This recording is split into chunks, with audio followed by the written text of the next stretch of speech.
I like that. This is what would guide me. Come on in and find out.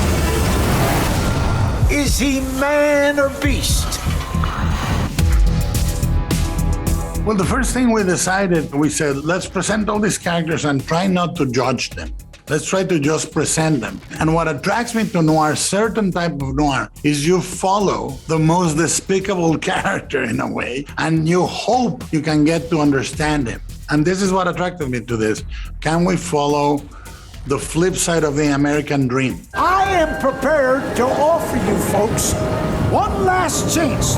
You know, they say you can't judge the characters that you play. You don't want him to be your family, but he does live by a certain kind of code and he takes care of his own. Unlike a lot of the other characters in the movie, he's not deluded. When he actually does something, he ends up being betrayed. So that kind of bears out his pessimistic view of human nature and of the world. The seediest, shadiest aspect, he's obviously hobbled by his alcoholism. Compared to Stanton's character, their demons aren't apparent. He's more of a sad character than a seedy one. We deal with him.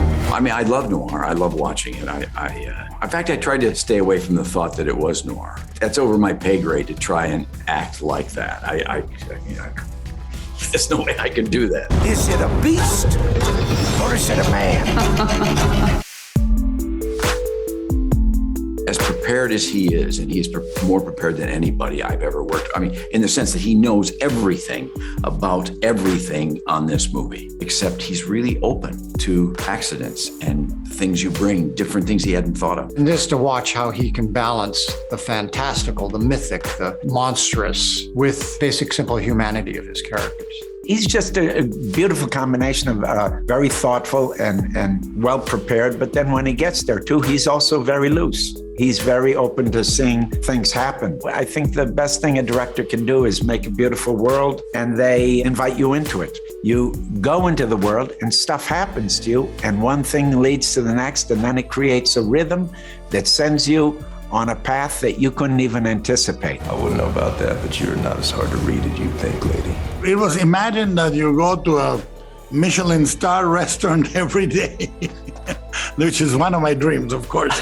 But since acting is not fattening, I can afford acting more than eating in a restaurant every day. What I did do is I changed the way I shoot. I started to favor longer takes, just following the actors. The camera never stops, but it's almost like a witness trying to take a better look at what is happening. It's always a curious camera. Normally I shoot little, very small pieces without protection.